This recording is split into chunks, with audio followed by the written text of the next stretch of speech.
So, Om Shanti and good evening. A special welcome to those of you who are here for the first time. So, tonight I'd like to share with you some thoughts and methods on how to boost the energy of our hearts and our minds. In today's world, so many people are feeling overwhelmed and exhausted. Our natural tendency at that time when we feel this way is to think about what we can do to boost our energy so that we can get through the day, right? That we can get things done and do the things that we really need to do. When we have these feelings, usually I think that we immediately think of what we can do physically in order to power up. I mean, I love when I would go to the grocery store, and at the end of when you're doing the checkout, when you're at the edge of the counter, they would have all of these power boost drinks, in little bottles. Or if that wasn't there, you could go a few steps further and find a coffee shop where you could go in and order a double espresso, or you might decide even to go to the gym or go for a run, go for a walk in nature. So many different things that we try to do and that we do in order to try to renew and improve the energy level that we have. But even when we do this, one of the things that we come to learn quite quickly is that we can go to the gym, and then we go back to the house or we go back to work, whatever we're doing. And yet after a couple of hours, we go back and we still feel that drain, that the energy isn't there. And sometimes, it gets to the point for many people that they just can't continue with the day. They really need to lie down and take a rest, which is good to recognize it when that's needed to do exactly that.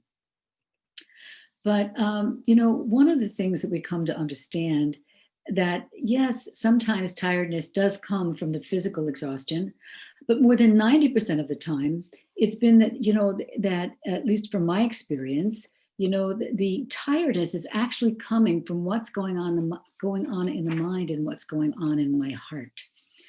So when we reflect on the condition of our mind and the heart, we're entering into the domain of our spiritual energy, that point of light within us that in Raja Yoga we call the soul, where the energy of our thoughts, our feelings, and all our memories reside. So today I was meeting with two newer students of Raja Yoga. One is a doctor, and the other one was a stay-at-home mom. And I asked the doctor and the stay-at-home mom, what it was that they felt at this point in time that was really draining their energy. And the doctor said, she says, well, what drains my energy is that many people in my life, she said, are suffering, she said, at this time.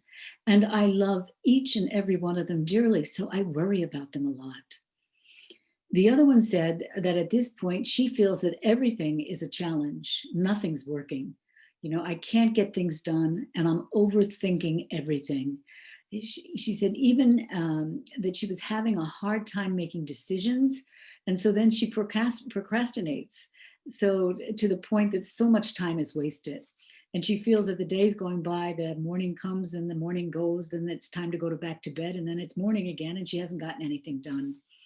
So then I asked them to talk about what some of their learnings were from studying and practicing Raja Yoga.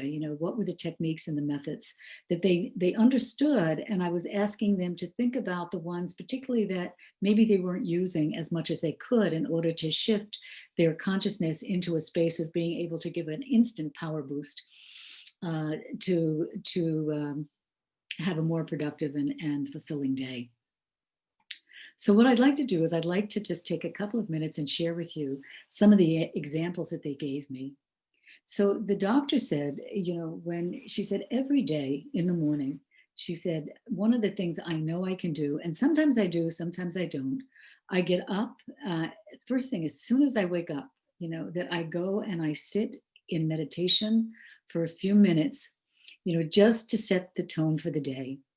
And she said, in this practice, she goes into that stage of soul consciousness and remembers that she is a peaceful soul, and she connects with the Supreme Soul, the source of divine light and energy. She said, in that connection, I power up for the day. And before I sleep, I sit and I think about my day, and I let go of all the situations where I've made mistakes or I've caused others sorrows or I've taken sorrow from others. And when I do that, she said, I sleep soundly. And so that ability to get a good night's sleep is another practice that allows her to really, really power up. She said, and she also feels in doing this that she's in control of her mind, and rather than her mind being in control of her. So this, again, is something that we really need to think about. Am I controlling my mind, or is my mind controlling me, just going any place it wants to go? The other thing that was said was that, and again, the doctor was still speaking here. She said that, um, in a mindful state of peace, I really learned to be compassionate from a spiritual level. She said, I no longer drain my energy by taking on the problems of others as if they are my own. She said, I see now that I can love them, I can listen to them, but I don't have to take their sorrow into myself. So she said the practice of remaining detached and loving in that way can boost her energy really a lot, because she's dealing with a lot of patients who are suffering and a lot of patients who all have stories. But just remembering, that that you don't want to get caught in their sorrow, because otherwise you can't bring peace to the other one. So she said she uses this as she goes throughout the day. Then the stay-at-home mom was talking about the media. She said, I've learned from Raj Yoga to use my discerning power to be able to discern and decide what I will take in from the media and what I will not take in from the media. She said, I limit my time in listening or reading or talking about what's going on through the media. And she said, in this, I realized it was causing me to overthink. I was so worried about the possibilities of what's going to happen next. Oh my gosh, what can I do? And she would go into this state of worry and anxiety and fear. But when she made the choice, she made the decision, not to tune in so often. She said she checks the headlines in the morning, and sometimes at night she'll check it, but she's better off not to check it at night because she won't sleep with it. But when she stays away from that kind of badgering that can happen when you're watching and watching and watching, she said that she feels energized, and it really boosts her energy to be using her time in different ways. And it was really funny that the mom also talked about the importance of paying attention to the energy of food that she's feeding herself and feeding her family. Now, what we know is that energy is, we can, if we take someone's sorrow, I mean, we can understand quite clearly that when you have that, your heart begins to ache a little bit. But do we understand that when we eat the food from others who are in a state of anger, anxiety, fear, or whatever, that the energy that they've put into the baking of the bread, the baking, whatever they're cooking, that energy, when you eat the food, comes in to you, and it affects the mind. You can feel whatever was in the energy of the person making the food. Now, that may seem a little bit far-fetched, but trust me, you try it. And if you've eaten food from someone who is in a very negative state of mind, a number of hours after you eat that food, all of a sudden you're going to become very negative. And you'll say to yourself, what in the world is that? I was feeling fine, but what happened? What happened? So this power boost comes to her, but not just to her, but to the family that she's cooking for. That when she cooks with love, she cooks in remembrance of the divine source. And then that pure food, when it's served to everyone, gives each one who's had the gift of receiving that food, gives a power boost. So that's a good one to keep in mind. But for myself, one of the practices that is just amazing when we are living what I call a yogi life. That means one who's interested in the spiritual, one who's practicing spiritual practices. Is that we have a practice in Raja Yoga, and we refer to that practice as traffic control. So, traffic control, this is not the traffic control of what's going on when you're driving, but it's the traffic control of what's going on in your mind. So we used to do it like every few hours, but as the situations of the world have become so unpredictable and uncertain, the practice has developed into an hourly practice. So every hour on the hour, we just take a minute or two to stop and to reflect and to check what's going on in my mind, and then to bring it back to that space within where I remind myself that I am a peaceful soul. I am a loving soul. So let's just take a minute and we'll just reflect and then I'll continue. So just 1 minute. So just stopping your thoughts, even everything that I've just talked about. Pull your energy inward through the third eye and check and see, what are you thinking about at the moment? Are you thinking about the words I've spoken? Are you thinking about what you have to do tomorrow? Or what's happening?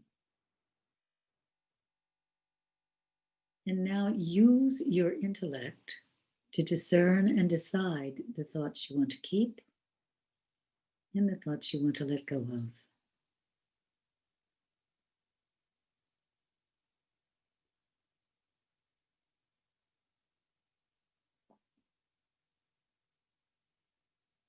And now you just come back.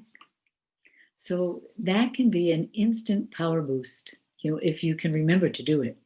So I have, I use my phone and I have every hour on the hour, I get a little beep.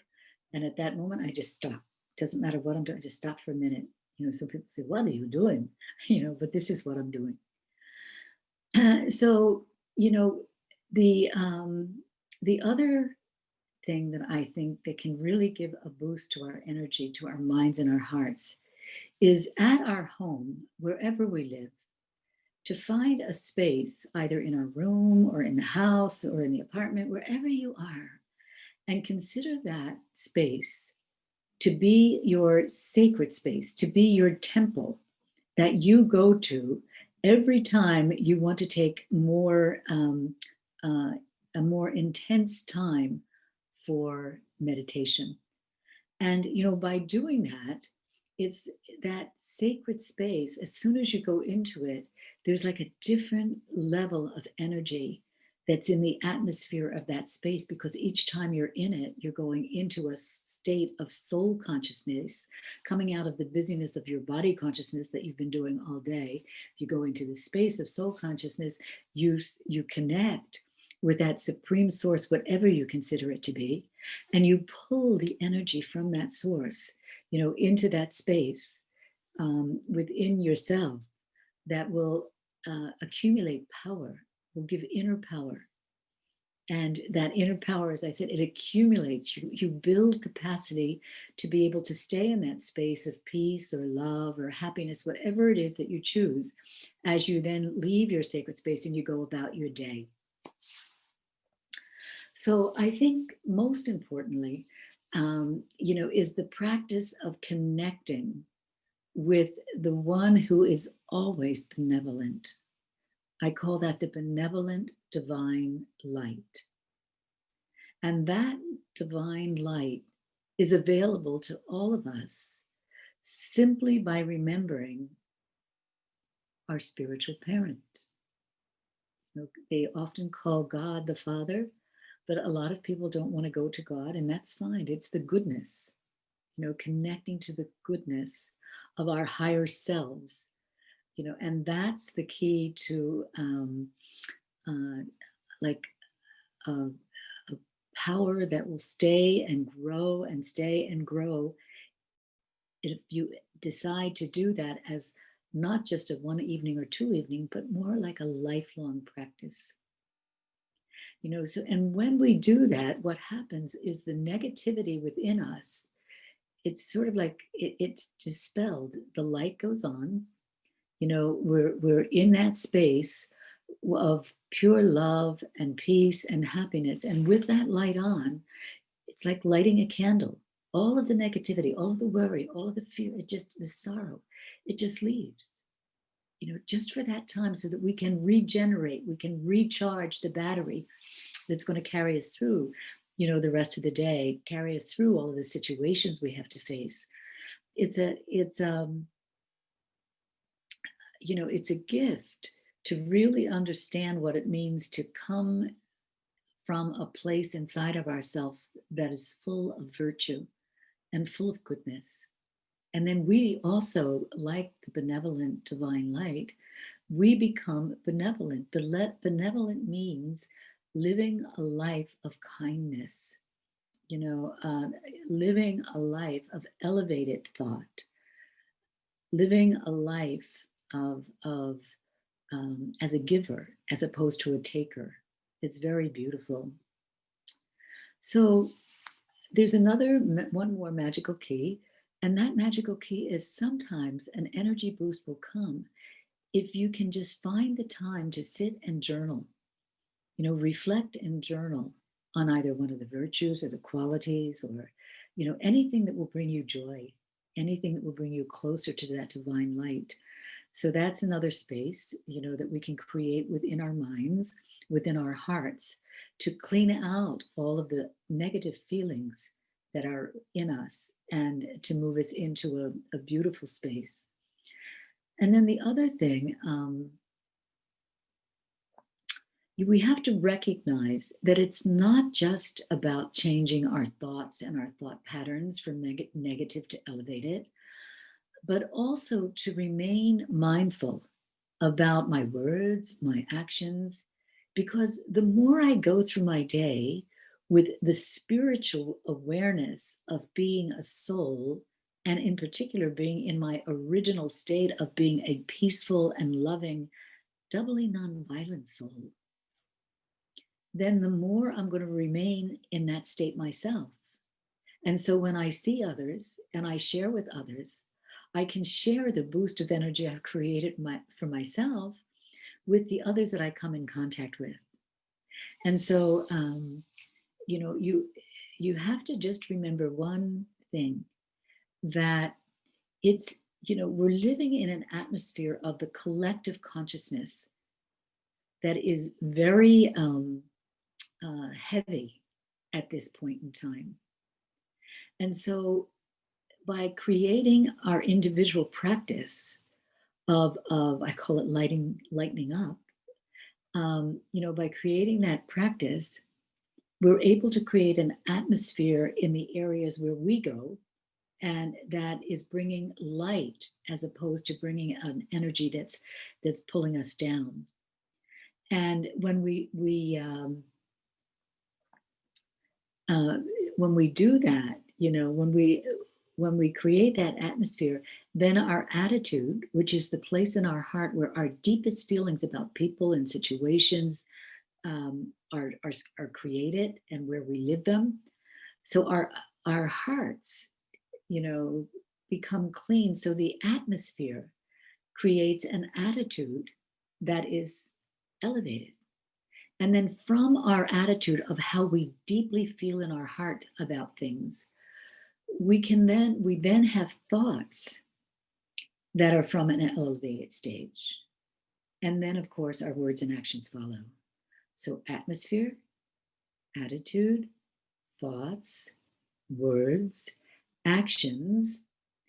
And in that way, I begin to serve as an instrument to demonstrate an example of what it means to live from this space of fullness, a heart that is full, and a mind that is full of positive and elevated thoughts.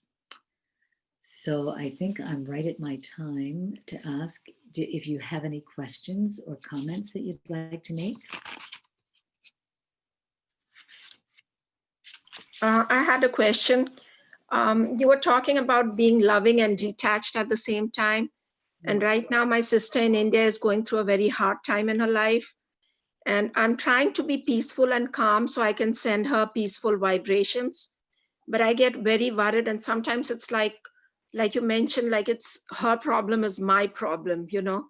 Yeah. And I know the teachings and I try to do meditation every day, but still I'm having a hard time because I think it comes from a place of attachment, maybe because I'm very attached to my sister. I've always been very close to her and I'm so far away and she needs my help. And I cannot travel because of COVID-19.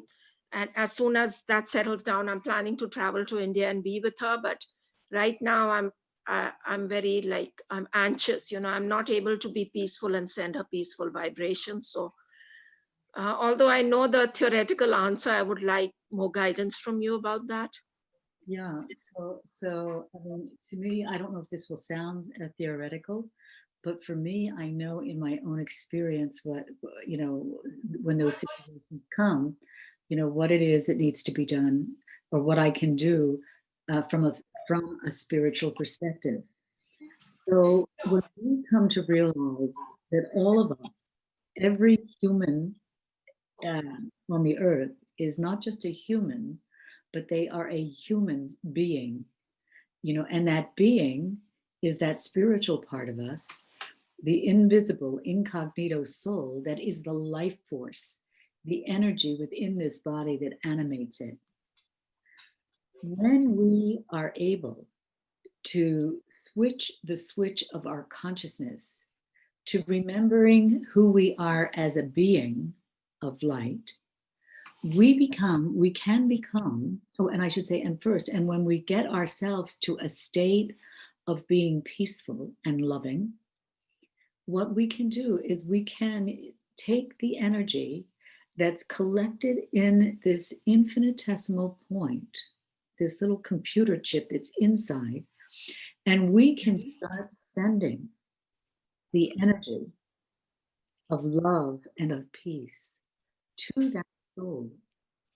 Because you have to remember that your sister too, that's a role that she's played in her travels through time, right?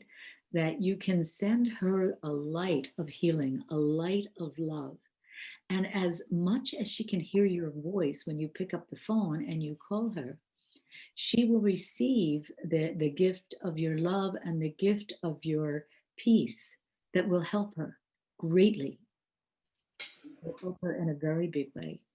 So, you know, that's the way that when I know situations have come into my life, I'll continue to serve, and I put my trust in God, and I say, God, she's your child, you know, let me send peace, let me send light, and then what you have to do is to just, when you speak with her, even, you know, if you can come from that place, you will be giving her greater help than she would receive anywhere else.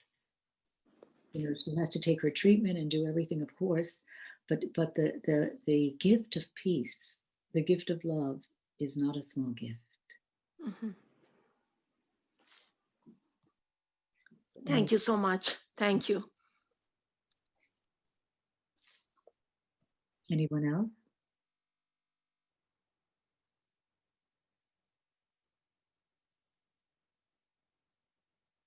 You have to unmute if you'd like to speak.